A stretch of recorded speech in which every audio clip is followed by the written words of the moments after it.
Okay, so today we are going to focus on the things that you read upon and like try to build upon that. If you look at your lesson goal, it says we're going to examine the election process with a focus on the presidency. So that doesn't mean that everything we're going to talk about is the presidency, but we're going to focus on that because that's the one that's most complicated. When you guys look at your graphic organizer that's in front of you, I want to just kind of point something out, okay? Just there. If you look right here, there's 4 kind of like categories of things we're going to talk about, and it's going to take us about 2 days to get all the way through it. So today we're going to cover the history, the way we used to run our elections, because it's extremely different. Post like 1968, things have changed a lot. We're going to look at the primary or nomination season. We're going to study the general election and campaign season.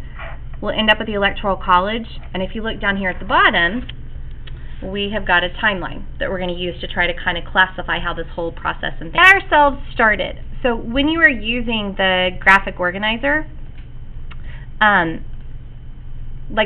mostly today I'm going to talk, and I'm going to show you some videos and some clips, but it's not going to be stuff that you're just going to copy down. So you guys are going to have to listen, and we're going to have to try to kind of figure out where we're going to record the notes and stuff, okay? And some of the things I'm going to talk about, you took reading notes over, so don't feel like you have to copy everything down, but this is just to kind of help you put it together, okay? Before we do that, though, before we get into all that, I want to make sure that we remember that when you guys go to vote, it is not just about the president, okay? So in November of 2016, will you all be 18 by November of 2016? No. Yes. Yes. Okay. I'm not sure if everybody will be eligible to vote, but hopefully, like if you are eligible to vote, just know that when you go on your ballot and you walk in, you're gonna have all different kinds of things. If you were in Frisco, you could potentially vote for a mayor, city council, you could vote for school board members, you can vote for county judges, you can vote for a sheriff, you can vote for appellate court judges, you can vote for governor, you can vote for lieutenant governor, you can vote for railroad commissioner, you can vote for comptroller, you can vote for a state senator, you can vote for a state representative, then you can vote for a president and a vice president, and you can vote for a national senator and a national congressman. There's going to be a lot of stuff on your ballot. So my question is, why? Why will there be so many things on our ballot? Say it louder. Federalism. Federalism is like pretty much always the answer, right? Okay? Alright. So remind me, Travis, like why does federalism create all these offices? It separates the federal powers between the states. Right. So because everybody has different levels of like ability of things that they control, then they also have to have elected officials as well. So the one question that I always get is when you go to vote, do you have to vote for all these things? You don't, okay? Your ballot's going to give you options. If you vote in Texas, the very first question will be, do you want to vote straight ticket? And if you put yes, it will allow you. There's a little button to push Republican or a button to push a Democrat, and then that means that every single office that had a Republican or a Democrat, depending on what you push, would automatically get your vote. If there wasn't somebody, because like sometimes you might have like a Republican and a Libertarian, or you might have an unchallenged, you just don't vote in that one. The other option is you can go through your ballot and you can vote for the things you want. So it's really like, I can't tell you exactly how to do it. A lot of people vote based on name recognition. Unless you were just like uber amazing, you're probably not going to know real background information on all these people. Like I try, and sometimes it's even hard to find, especially like for the lower kind of offices. And so you're going to use whatever strategy you use, but just know, like don't let it overwhelm you. You can vote for the things you want to vote for, but you don't have to vote for everything, but you can if you want. It's totally your choice, okay? All right, here's my second thing. I want to make sure that we understand the difference in a presidential election and a midterm election. Reese, do you know this? Yeah. Did y'all? Okay, can you explain it? Midterms is like in the middle of the presidency and usually like jump parties. Okay, that's true. Okay, so do these elections, when do they happen?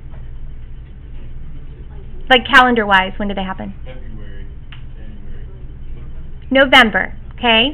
The Constitution specifies that federal elections will be held in November of even-numbered years. So in 2014, we had a midterm election. So on my ballot, I had Senate, I had House of Representatives, And then I had governor and lieutenant governor and a ton of, like, on and on and on. In 2016, it will be a presidential election. So I will have president and vice president. We won't vote for a senator in Texas. Then House of Representatives, and then no governor, and then it will go through all the other offices. So it's not that you only vote for president here and you vote for everything else here. It's that you just don't vote for president here. That's it. Okay, that's the major difference. So I'm going to show you, I want to look a little bit at the results between the difference in the presidential and the midterm, if we can get the internet to working. We might not be able to. Okay, well, as it is spinning, let's just keep going, or not. Okay, so when we look at the turnout between the presidential election and the midterm election, raise your hand if, there we go, maybe. Why? Maybe. Why? Hold on. So where do you think people are more likely to vote in a presidential election or a midterm election? President. Yeah, absolutely. Why, Annalie? Because it's the president, so more people are like concerned with it. Yeah. And midterms, they're like, oh, that one, the president's like ridiculous. Which is probably in many ways like the opposite of what it should be, you know, because in the reality is like Congress is in control of so much more than the president is. But we have the sense that the president's more important. Who tells us that the president's more important? Media, right? Because they're constantly bombarding us. Like, we don't have congressional debates, or if we do, they're not like publicized for everybody to watch, and then we don't like then turn on late night talk shows and see them made fun of.